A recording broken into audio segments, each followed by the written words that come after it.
producing and directing and creating such an intense, provocative film. I mean, I watched it before, one other time in preparation for today, and I was at home, and I had to sit and rest and think and let myself be absorbed by the despair of it, really, honestly. And then I'm finding I have the same set of emotions. I mean, if I take your advice and imagine and watch this film as if I'm an alien coming down to this place, this species is so entrenched in the military ethos, is so entrenched in the military-industrial complex, if you will. I'm not quite sure how that species can get off this merry-go-round and put an end to it. I'm not quite sure. That's not a question, it's just the way the film has made me, what it makes me think about it and what it provokes.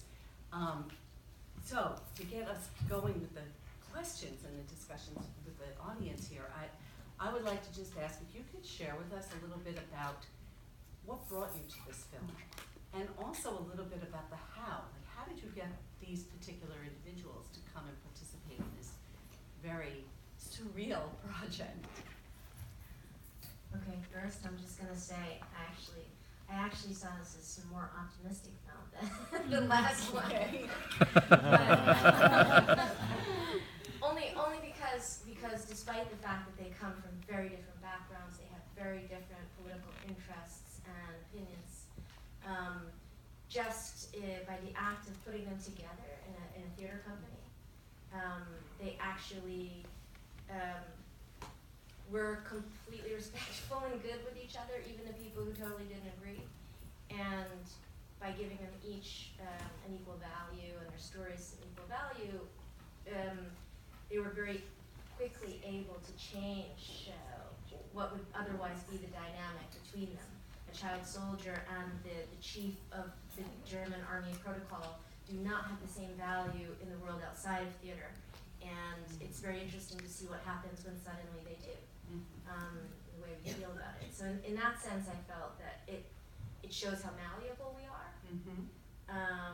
how flexible we are. And how people came to certain, I don't know if they did, but throughout the process, but it seemed as if people came to consciousness and awareness and were reflecting on their own.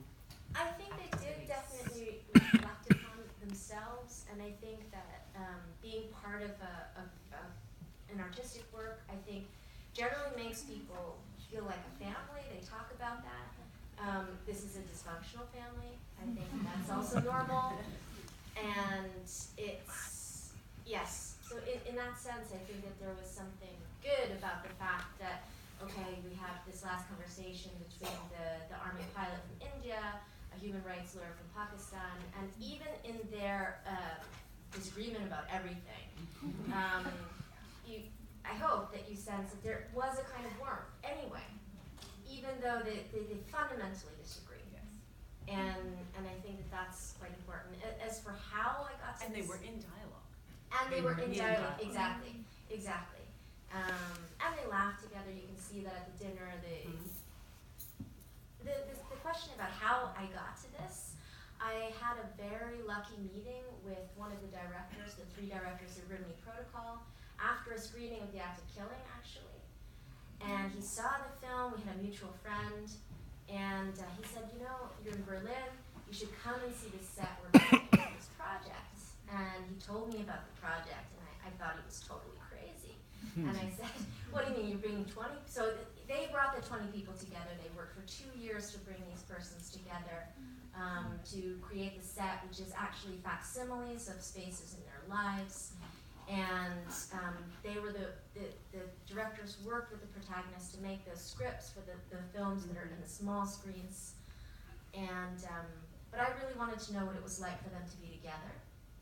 And I really wanted to meet the protagonists face to face, because the audiences of the theater production will never meet the persons. They actually have to play the persons by going through the rooms and following the films, so they only hear their voices. And I really wanted to meet the persons, and I especially wanted to see what the persons were like when they were all together in the same room. Because these are people who should never meet. They should never be doing anything together. It was impossible, and that's always a great foundation for a documentary when you have no idea what's going to happen. There are no rules or social conventions to dictate how you're supposed to be with each other, and I thought that was very special. But I have to give Rimini Protocol a lot of credit for pulling the production together. It was a massive production. It's actually hasn't come yet to North America, but I hope that it will. Oh no, it's in Canada. It hasn't come to New York, and I hope that it does. In Berlin in December, I think the film will play at the same time that the production is on, so that audiences, if they want, can see both. Wow. That's amazing. So a quick question, then we'll open it up to the audience. So you mentioned, there's this unexpected. It's expected that there will be the unexpected, given the nature of this process and this project. So what was the most surprising thing for you, if anything?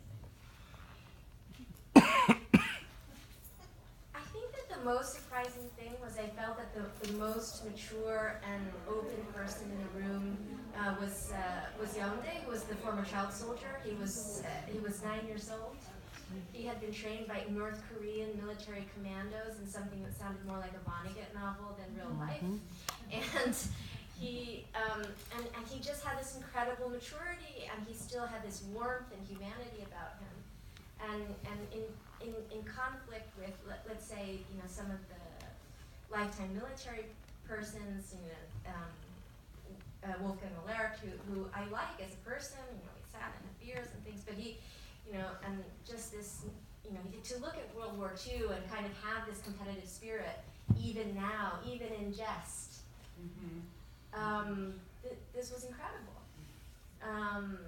To see Yaoundé actually have a real friendship with a defense manufacturer, and they're really actually friends. This was, that now they're friends. They still talk, this was really amazing, I think. Well, thank you so much. So now, we'd like to take some questions from the audience.